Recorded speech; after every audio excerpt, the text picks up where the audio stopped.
Welcome to the Salesforce Admins Podcast. I'm your host, Mike Gerholdt. And I'm Jillian Bruce. Today we'll be talking about how you can navigate your career through the different opportunities in the Salesforce ecosystem. Mike, what are you doing? Yeah, this is our podcast, Mike. Oh, well, perhaps I thought you wanted a professional to do it for once. Whoa, come on. He has a point. And now on with the show. I'm Brian Kwong. And I'm Mark Ross. We're Salesforce experts that love talking about technology and Salesforce. We also love humor. Doesn't mean we're actually good at it. In the Salesforce community, I'm known as the Salesforce Wizard, likely due to me wearing a wizard hat at Salesforce events. And I'm known as Salesforce Yoda for pretty much the same reason. You should see the ears. We have a passion to help educate and entertain people. So we've joined forces to create Wizardcast. We've got tips and best practices. We talk with interesting people. All mixed with quote-unquote jokes and humor. Welcome to the Wizardcast.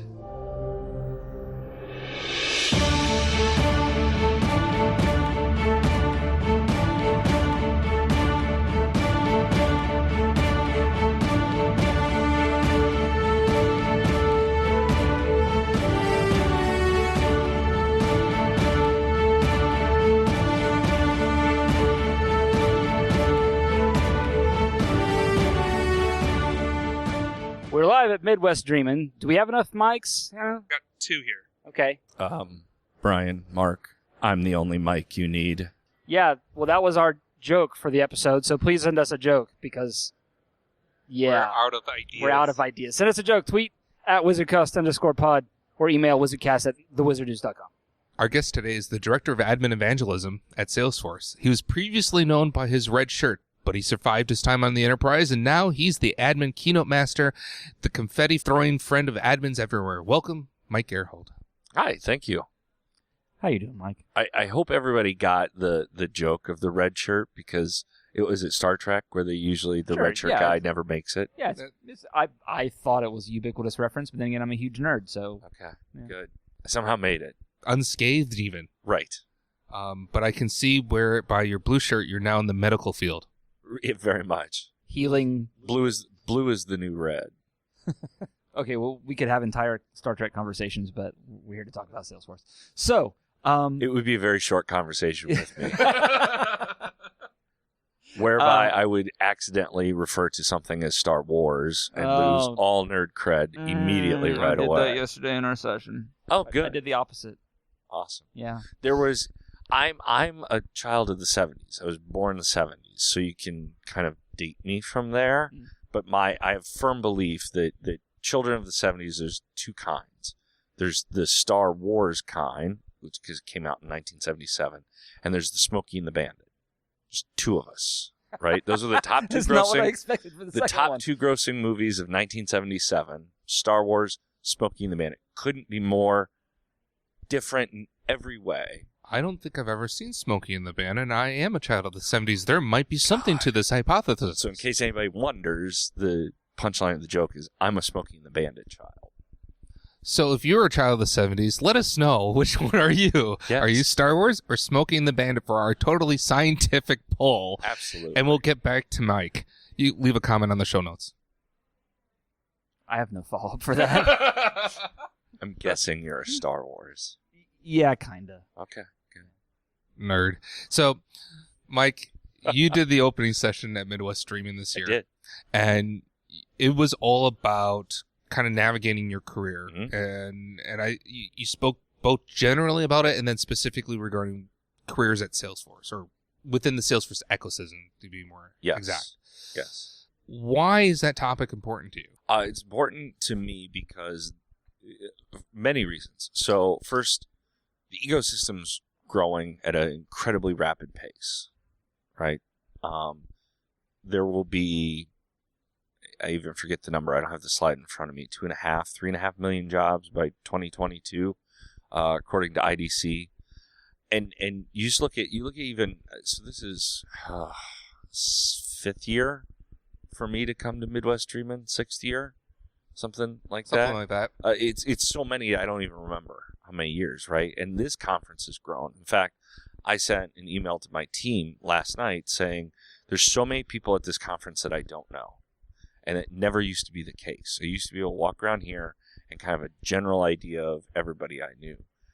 It was kind of a group hug. It was a family reunion is another Yeah, term, yeah. right? So it's passionate to me is I start off the presentation if you haven't heard it.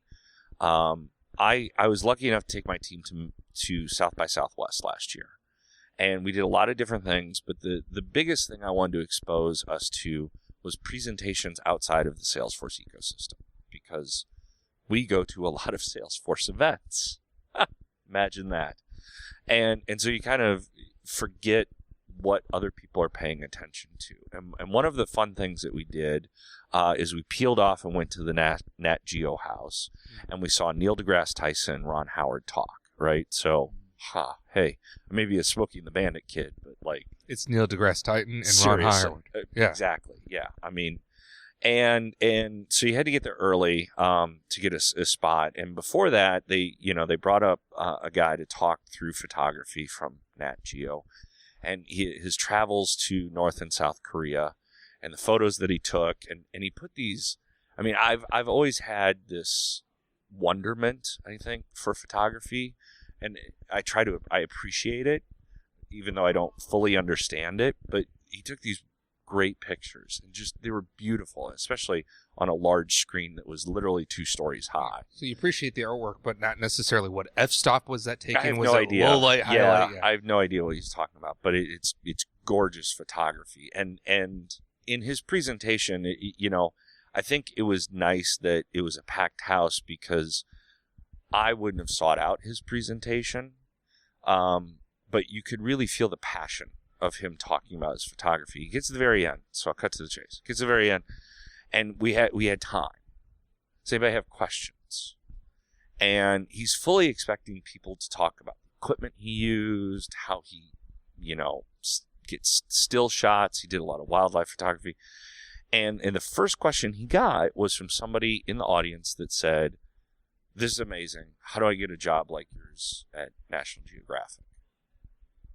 And it just kind of shut him down. He was like, He didn't pull out his outline and said, well, at first I worked at Right. the Roadhouse, and then I worked here, and then I worked there. Exactly. So we get through the Q&A, and I kind of digest this, and I go back, and we go to other Salesforce events, and I get asked a question a lot. My team gets asked a question a lot, like, how do I get a job at Salesforce? How do I get a job at consulting company? How do I be this Salesforce admin like you? And it kind of bugged me for a long time, because it's like, well, I understand the premise of your question, but I think the way that you're putting things together is wrong. And so in the presentation I talk about, I really feel like people are asking the question of, how do I put the puzzle pieces of life together in the same way you did? And what I talk about it is, you don't. So I put my puzzle pieces together in a certain way, and I ended up where I'm at.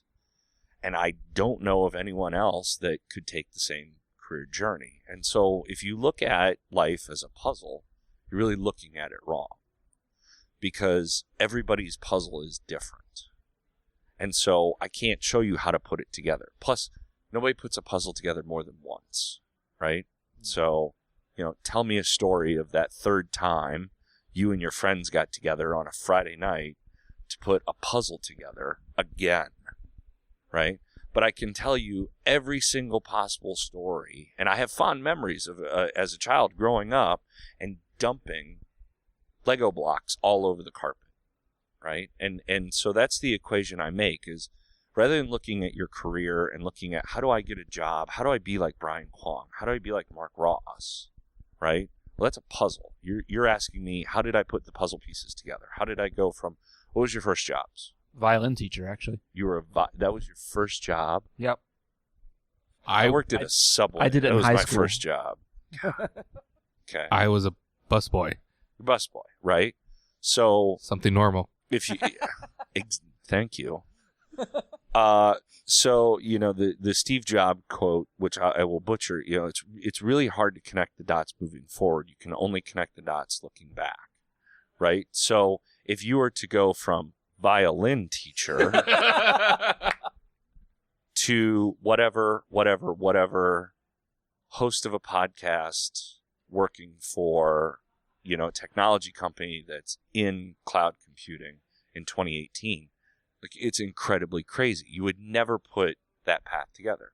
My path's the same way. Start Subway while I'm in high school, all the way to working retail, to selling No Child Left Behind books, test prep books, to speaking on a stage at Dreamforce and giving a keynote about cloud computing technology and deploying applications without writing code. Like, there are writers out there that this would be science fiction for them. And so what I ask people to do is don't look at life as a puzzle. Look at life as Lego bricks. Because the first time you dump out Lego bricks, you put stuff together like a ship. You put a plane together. You put a dragster together, right? You put all kinds of things together. And then you break it apart. And that piece that once was a part of a ship can now be a part of a plane, right? And that's the way life works. So the skills that you have can be applied in different areas. So you're saying like a puzzle piece is the equivalent of just like the steps on the journey to wherever you're going. So I'm saying skills are the blocks? I'm saying puzzle piece is the wrong way to look at it, because you can only put a puzzle together a certain way one time. Right. The puzzle pieces only fit with the ones they're intended to fit with. That's exactly. what you need scissors and glue for. It makes the same picture every single time. But if I give you 20 Lego bricks, you can make something different every single time. But if I give you 20 puzzle pieces, I will get the same result every single time. For me, it would be the puzzles in the trash, because I hate putting puzzles together. Right. Okay, so what is the right question to ask someone? Because everyone kind of looks for like mentors or role models or something like that. So if it's not like, how do I become you or do what you did? Right.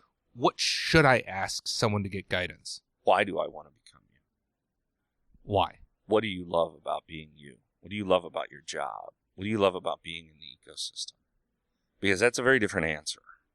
Because then it also asks me to take inventory of the things that are important to me and the skills that I have, right?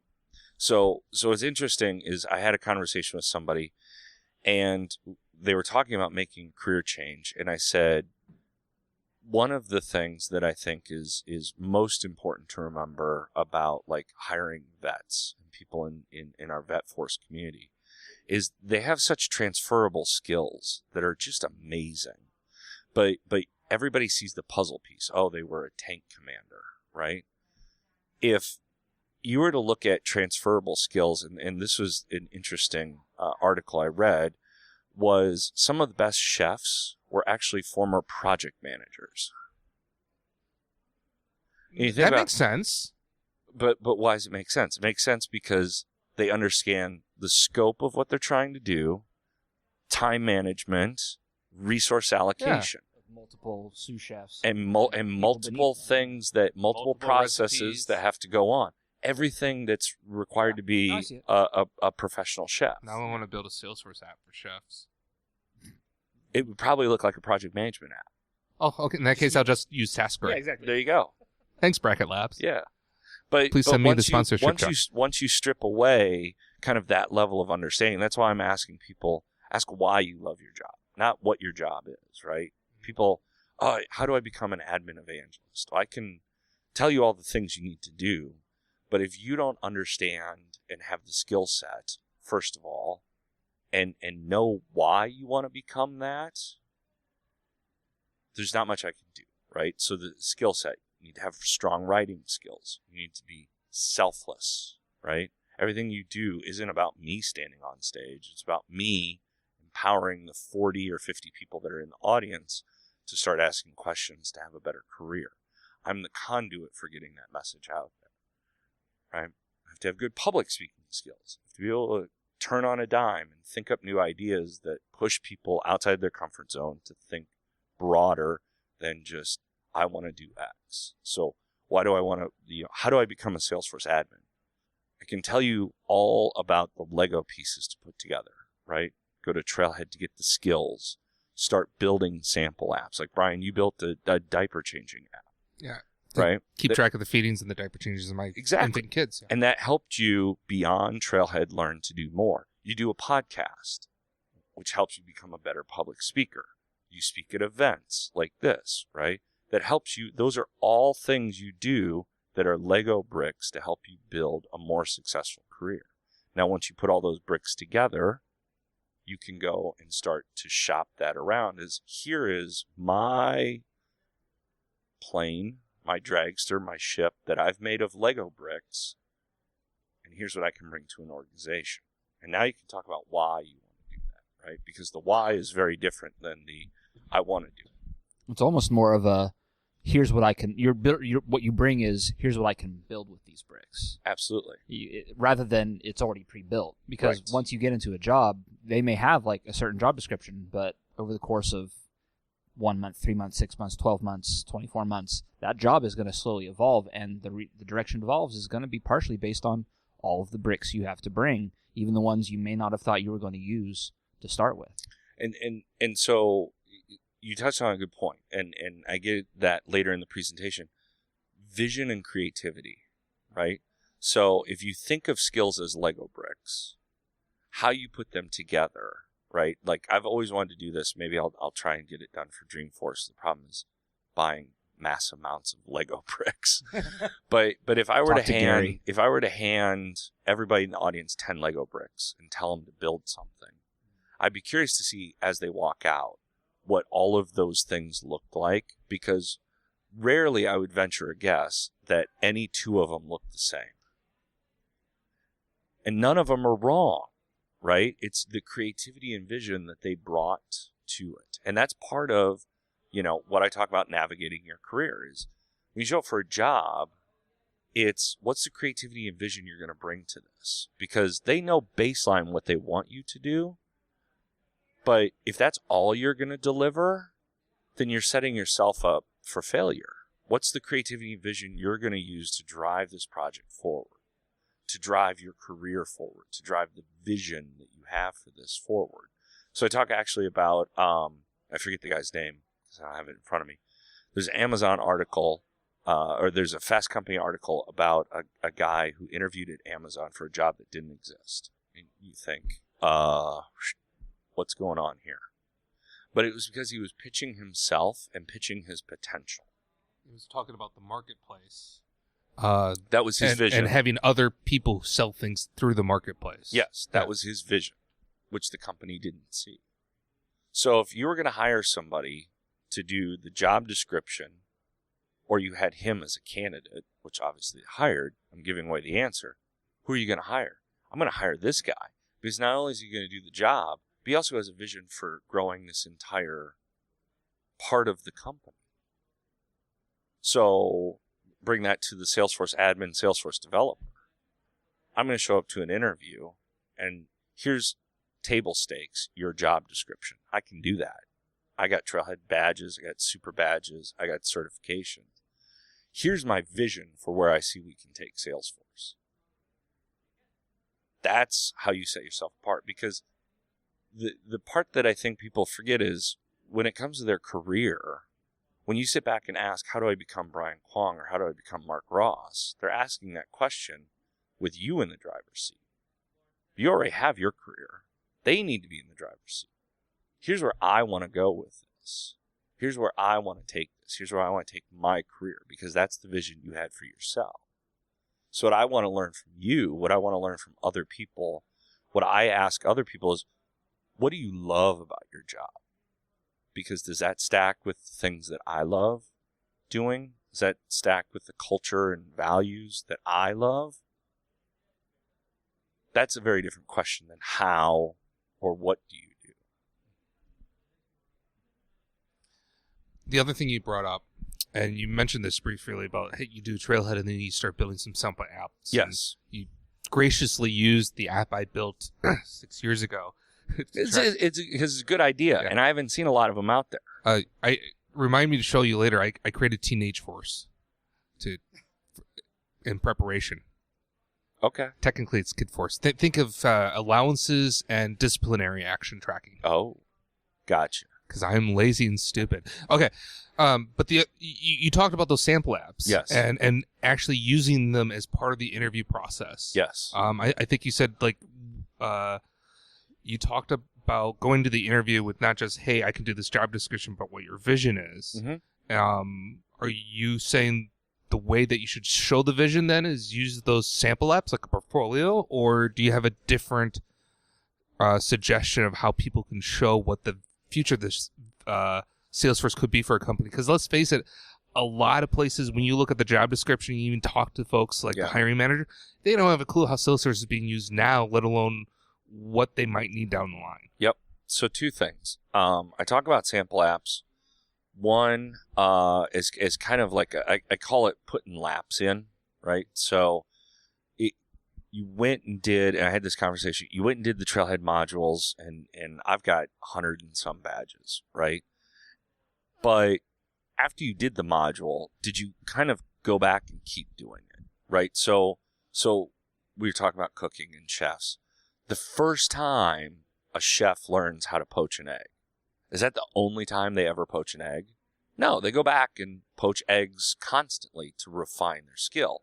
And I think building sample apps like the one that you have, once you do Trailhead modules, then think of fun stuff to build, right? And so where the conundrum can come in is Salesforce, I have to do this for my job, and I work for a company, and we do boring business things, right? Like, nobody ever woke up and thought, oh my God, accounts and contacts and opportunities are awesome, right? They think of, how can I build an app to manage my life or like manage hobbies that I have? And I think that's the fun part. So you go to Trailhead, and that's why Trailhead's fun to learn, right? Because it's rarely like the super boring business requirement stuff.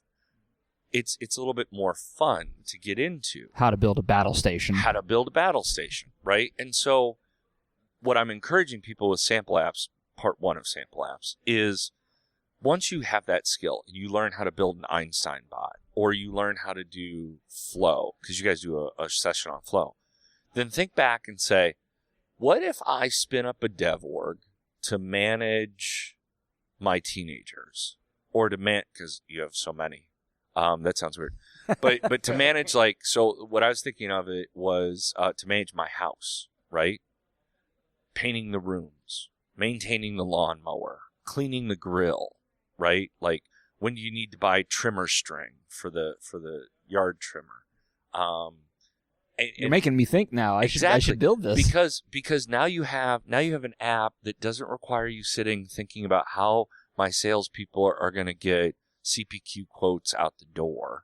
You have an app in your head that you're trying to think about, like, how do I manage, what is lawnmower an object or is lawnmower a record? And here's what I love about this, because if you're doing that for your hobbies, it's forcing you to think, how can you use Salesforce for all these different things? And it becomes automatic. Yes. To the degree, and I kid you not, I went on a Disney vacation with my family. Mm-hmm. I'm sitting in line, and the first thing I could think of is, how can I build a Salesforce app to manage Disney World? Right. Yeah. And I actually started mapping it out. My wife was killing me because of the fact I was like marking out and say, okay, I need an object for rides. I probably need to have a junction object here for customers. And yeah, I built, so over the winter I tell the story, I built an app to manage my binge watching of the Top Gear episodes. Right. And then I also wanted to track the cars that were on the episodes and the hosts and the celebrity guests and the lap times. And as I was building that, I started to learn about, are things objects or records, right? Or where does the chart? And then you start reporting on it and you're like, oh, my data model's totally wrong. And you build something new, right? But you have the fun and freedom because you're thinking dogs and cats and cars and kids and lawnmowers and not documents and accounts and contacts and, businessy stuff, right? So that's the first part of sample apps. Second part of sample apps is, tell me the last time you could physically show and they could touch a Salesforce thing you built. You can't, right? Like, power or the internet goes down and you can't touch Salesforce, right? But like a carpenter could drive his child in front of a house and be like, I built that house. The kid could walk up and knock at the front door and could feel the house. So when you're sitting in an interview and you're talking about vision and what you're trying to do, why not give a login to a dev org where you've built sample apps, not a lawn mowing sample app, right? But a business related sample app to say, here's what I can build for your organization, right? Because it's all based on potential. I want to hire you on the potential. So if I was going to hire a chef, I'd probably sit down and look at their credentials, talk to them. I want a chef that I like. And then I'd have them cook for me. I wouldn't just hire a chef blindly and be like, I bet you bake a great omelet. Here's a paycheck.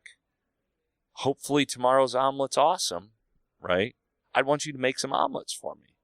And then if they're not what I have in mind for an omelet, probably not going to hire you, right? But showing up to an interview and having those sample apps, you know, it helps you and helps your employer kind of see, oh, here's the vision and here's the level of creativity they bring, right? And they're coming prepared. And lest anybody think that somebody might actually have an interest in the lawn mowing app, my own personal experience is, if you're trying to sell somebody on something, get them to visualize using it. Yeah. Right? When I used to sell furniture at Office Depot, what I was taught was get the customer to visualize that piece of furniture in their house, and you've won the sale. Absolutely. So I sold shoes for 10 years. Go out.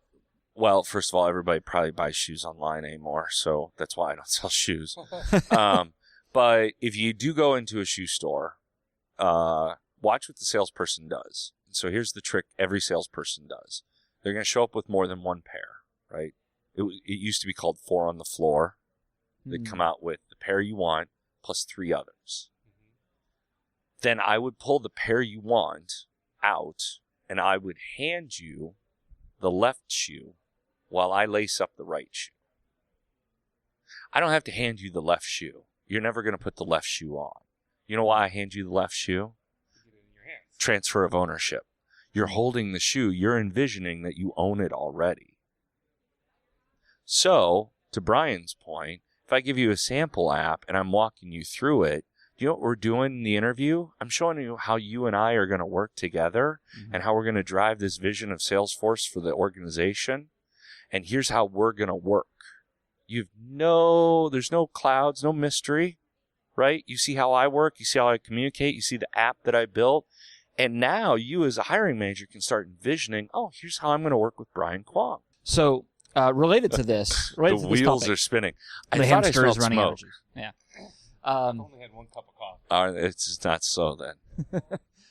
Related to this topic of conversation, I know you and I in the distant past had some conversations about what it was like to work for the mothership, for Salesforce directly, and about the various different jobs that one might potentially have as somebody who has admin experience. Uh-huh.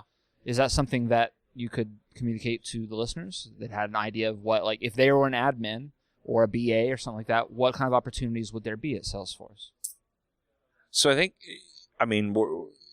joining Salesforce specifically is what you're asking? Yes. Salesforce, the company? Yeah, because that's the thing. Everybody thinks about it, right? Right. At some point in your Salesforce career, everybody has the idea, I wonder what it would be like should I pursue this. Okay. I would turn that back to you and ask why. So, right. but like the listener. Mothership, Mike. Well, great. It's an ideal, that's great. right? And ideals aren't necessarily realistic by their very Sure. definition of the word ideal. Uh-huh. But it is typically seen as an ideal. Okay. Yeah. As the loftiest position. Right. Potentially.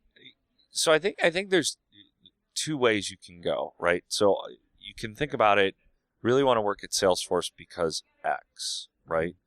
And as an admin or developer, a lot of what we have in the job listings are always changing. There's different departments about what we do. And we do have people that admin the orgs that we're a part of, right? So pay attention to that. Is this a way for you to magnify and help the most amount of people? Is that why you want to join? Or are there other ways of doing it, right? Because there's definitely a lot of people that I love being in the Salesforce ecosystem. I don't want to work at Salesforce because I can make a bigger impact outside of some of the constraints. And there's other people that like I need to be a part of Salesforce because I can make a huge impact on the Trailhead team because I know education, right? I think it's always interesting to look at it as I always look at companies and cultures that I want to join and be a part of. And that would be the question I would ask, right? Because then all the skill set stuff just falls in line. Sorry, I was answering the question in my own head of why would I want to work at Salesforce? Was it a great conversation? It was pretty one-sided. How did it go? Well, I was talking to Dr. Natalie, and I'm going to screw up her last name again, Petterhoff, after the sessions yesterday. Yes. And I asked her, why did you join Salesforce? And other than a few things like, well, salary range, and I didn't want to go back to consulting and things like that, she hit on almost the exact same things that I was thinking about, which was culture-based. Right. Like, if I would ever make the jump to go to the mothership, it was because I want to work for a company that's progressive, that supports their employees in doing good works, not just good jobs, that has excited people who want to be there and want to make a change and want to make a difference, as well as the fact that they understand that working at Salesforce is not, hey, you're pigeonholed in this area. If you can see and make a difference someplace else, they want you to go make that difference. Right. Even if it means you're creating a different job. Right. And, those are all things where I thought of, I really want to go apply to that dev evangelist position, or maybe I want to go work on Trailhead or something like that. And there's only been a few practical reasons why I decided that's not right for me right now. Right. So, but none of the reasons I can think of were because, I have these 5 skills and I've worked in these positions and this is the logical step for me to go. That's almost a puzzle way of looking at it rather than a Lego brick. That's the reason why I bring it up, because right. you were basically your question of saying, well, what type of jobs are out there is puzzle piece thinking. Yeah. I suppose that's true. It's still something a lot of people think about, but yeah, I think I see what you're saying. Which is why you brought it up, so we can point out the fact that it's puzzle piecing. Exactly. Oh, exactly. Smart. So we'll go with that. Said the guy on the other mic just caught up. So my answer was I was going to go because prior to me joining Salesforce, I had the podcast and website, right? The ButtonClick Admin stuff. I had to go to the place that would allow me the biggest microphone to make the change that I wanted. And so let me expand on that.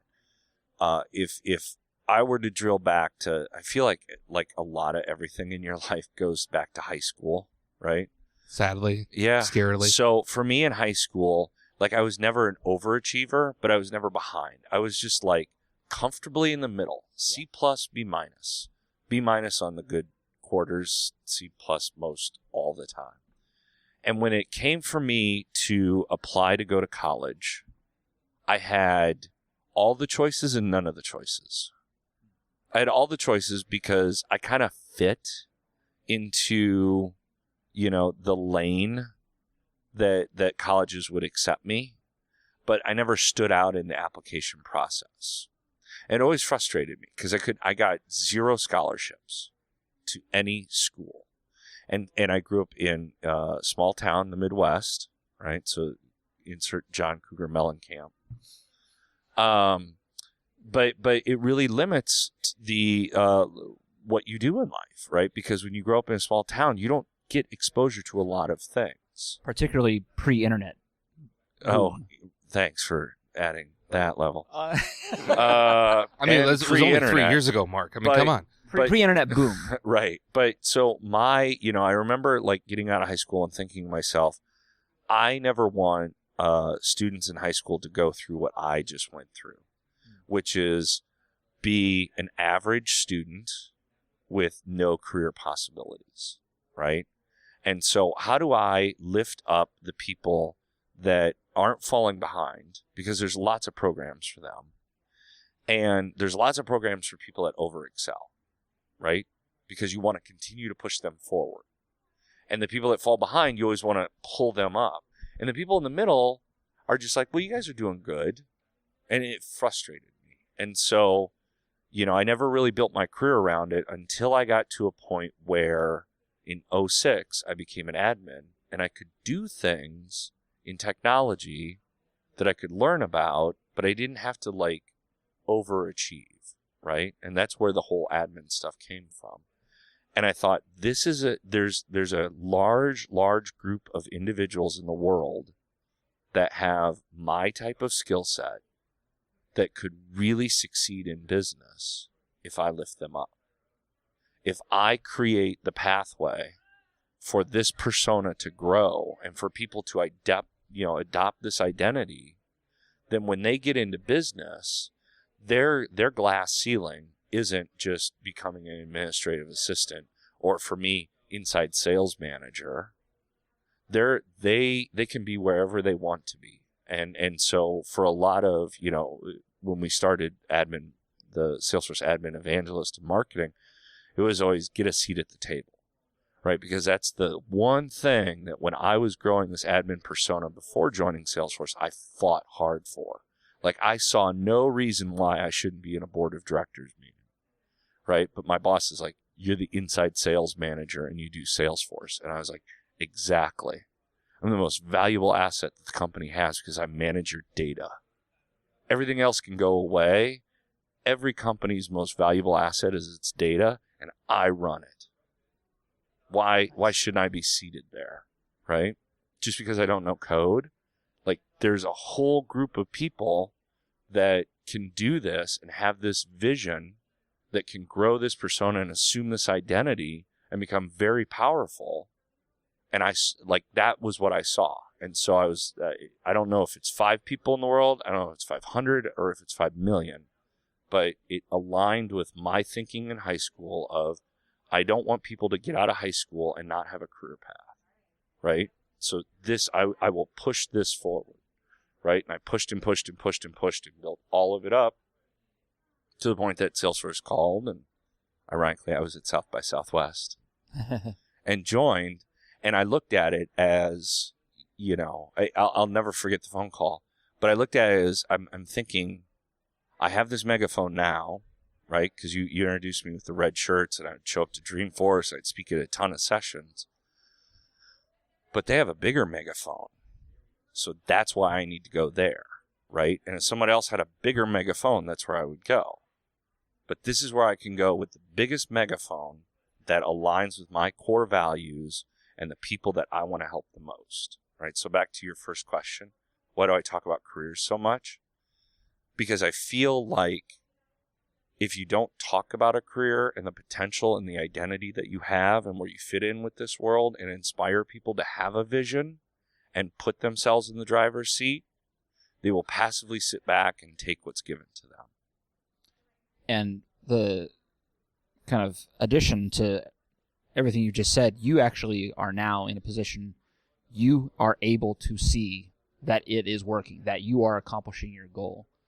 And it's wonderful. I have one name, friend of mine, that is absolute proof, Zach Otero. Oh, yeah, absolutely. Zach is great. So we interviewed... He listened to your podcast. He listened to the podcast. We actually interviewed Zach at Midwest Dreamin a couple years ago, back when I was on Navy Pier. Mm-hmm. I will never forget meeting Zach for the first time. Dreamforce 2015. I was standing in the then admin zone, and I was talking with somebody, and I say this out of respect, literally this shadow came over me. He's a big dude. Because he's a large man. Yeah. And I was like, oh, hi. And he just the biggest teddy bear in the world. Oh, yeah, and he definitely is. I just have to thank you for putting out the podcast. And then he tells me the story of how he sneaks in headphones underneath all of this gear because he works in a cave. And on a factory floor, because it was in a cave. It's in a cave. We did a video of it. Now I see now, and I'm just like, I need a building with windows. You showed up every day to a cave. But it was, he had the belief in himself that he knew he could do it. And he saw the podcast as one of the vehicles for him to get that skill, because he knew he had all the other Lego blocks, right? He didn't have the Lego block of Salesforce knowledge, right? He was very personable. He knew how to introduce himself. He was professional. He knew how to set a vision for things. He had some of those other Lego blocks. He just needed to figure out that other one, and he used the podcast. But yeah, absolutely. And there's countless other stories, I'm sure. So your megaphone has been effective. That's why you get your one. increased megaphone. Right. Yeah. And now he's out there. He's part of the megaphone. Blazing his own trail. Yep. And he had that great line of, I'll butcher it. I apologize, but trailblazers leave a path for others to follow. Mm. Great line, Zach. Put that on a shirt. I think somebody has. Good. Awesome. Well, I think any other things you want to say? No, I'm use this fairly megaphone. certain Use our very small megaphone. Of our two mothers. Of our two mothers. Huh? Our listening base. Oh, yeah, right. Our mothers. Yeah. No, Jillian listens. That's true. I should really stop making those jokes about Jillian then in the podcast. Sorry, Chris. But Sorry. bump. Inside joke. It's not that inside. Not anymore. No, we've kind of spread it. Jillian is Chris. Chris is Jillian. Right. So yeah, anything else you'd like to? No, I mean, I don't know when this comes out, but definitely I'm going to be presenting this at Dreamforce. Cool. So of the two moms plus mine and Jillian that listened to it, but I think J2 Mom. exactly G2 Mom. G2 Mom. G2 There Mom. you go. There you go.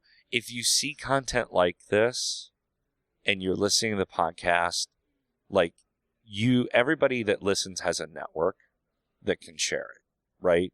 And share the relevancy of it. And that's the whole point, right? So Mark and Brian don't put out a podcast to listen to themselves, although it probably feels that way. They put out a podcast so that you who's listening to it can be like, this is amazing. And I know somebody I need to share it with. Right? And you can blast it out on Twitter. I'm sure everybody will appreciate that.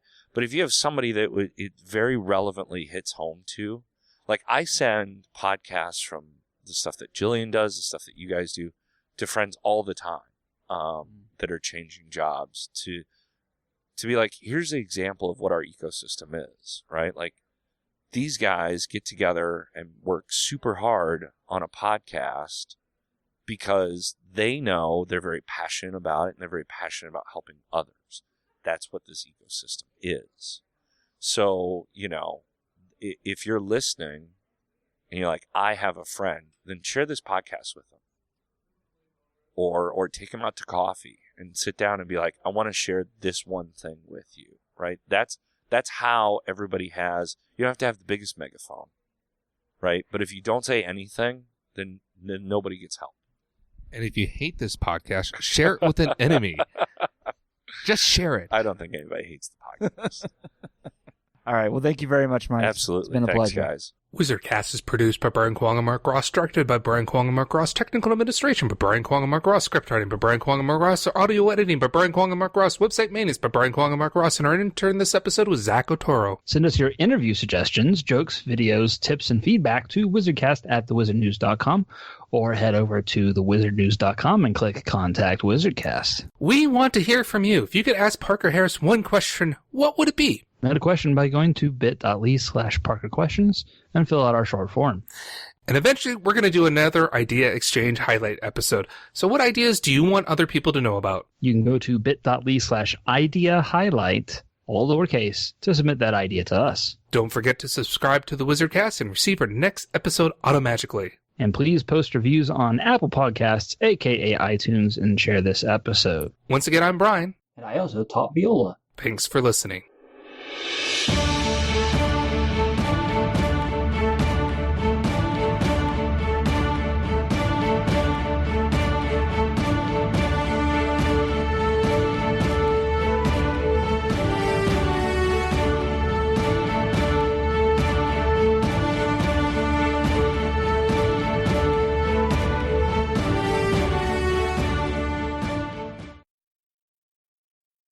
It's very difficult doing this. It's 10 lines, Mark. You guys should record this part of the podcast. It's recording. God. That goes in the outro. Okay, good.